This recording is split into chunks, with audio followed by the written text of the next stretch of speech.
Hulk ভাই তাড়াতাড়ি ওঠো, পাহাড় থেকে একটা ভয়ঙ্কর দানব নেমে এসছে। হাল্ক বাবা, তুই তাড়াতাড়ি যা, ওই রাক্ষসটাকে শেষ করে আয়। ঠিক আছে মা, আমার জন্য আল্লাহর কাছে দোয়া করো। বাঁচাও, বাঁচাও! দানব আমাদের মারবে।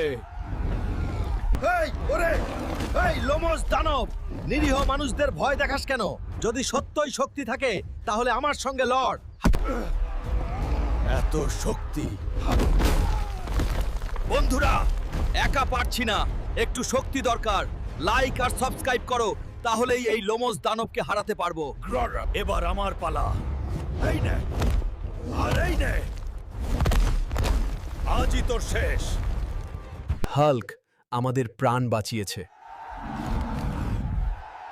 ভিডিওটা ভালো লাগলে অবশ্যই সাবস্ক্রাইব করো।